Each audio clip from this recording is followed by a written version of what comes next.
This is getting interesting. A pro-immigration group turning to Ronald Reagan, using his words to attack some of the Republican candidates as they lay out their positions on immigration. Now, here's Donald Trump addressing his concerns about immigration last evening. They're disgusted when they're allowed to people just walk right in front of them, and they're standing there helpless, and people just pour into the country. They're disgusted when a woman who's 9 months pregnant walks across the border, has a baby, and you have to take care of that baby for the next 85 years. You can hear the response in the crowd there. Lou Dobbs is the anchor of Lou Dobbs Tonight on the Fox Business Network. Lou, good morning. Good to have you with us. First, your thoughts on what Donald Trump had to say there last night. You know, every time I see him, I marvel at how clear and plain his language is. He's not talking to you and me or to the other folks in the Republican Party, the Democrat. He's talking to the American people. He cuts to it. And he's saying point blank he's going to fix illegal immigration. Is he saying it in harsh terms? Without question.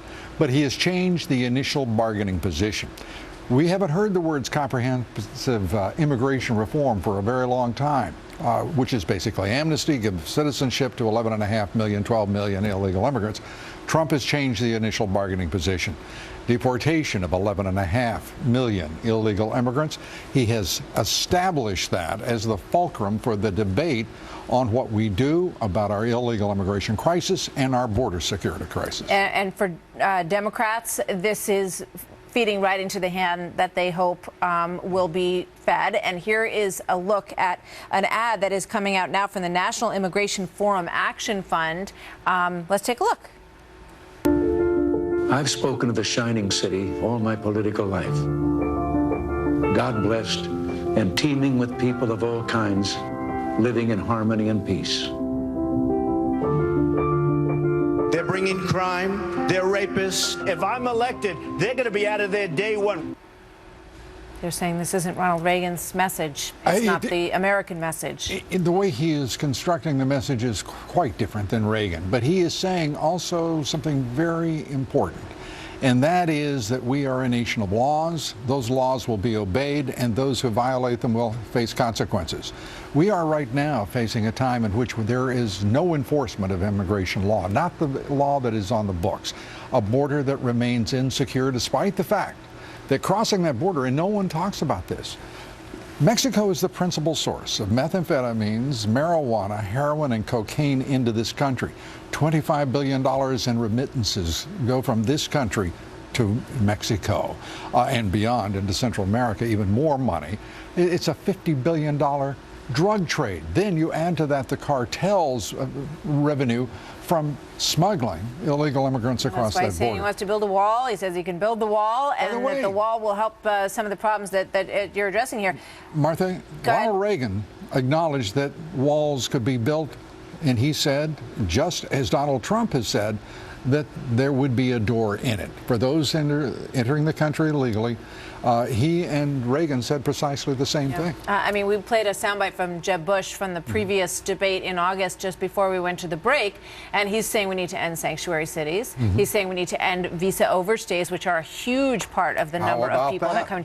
So the language is similar, but as you point out, that the straight talk that's coming from Donald Trump is clearly resonating with 30-some% of the Republican voters out there. But Joe Biden, who is looking increasingly like somebody who wants to be in the middle of this fight for the White House as well, was clearly pointing at Donald Trump when he made this comment yesterday. Take a look. This will pass. The Trump and that stuff you're hearing on the other team, and not just the other, this isn't about Democrat, Republican. It's about a sick message. This message has been tried on America many times before.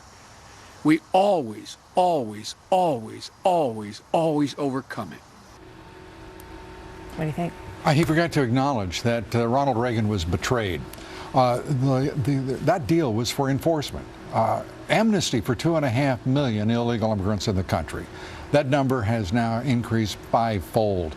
And because we did not have interior enforcement, we did not secure the borders, and that was an absolute violation of the agreement with a man who is being exalted by the National Immigration Forum and other leftist action groups on the issue of amnesty and open borders. Let's be clear. Trump has hit a note when he says the United States is being played for fools, that the leaders of Mexico are far more clever than the leaders of the United States. That is not an unhopeful message. It's not an optimistic message.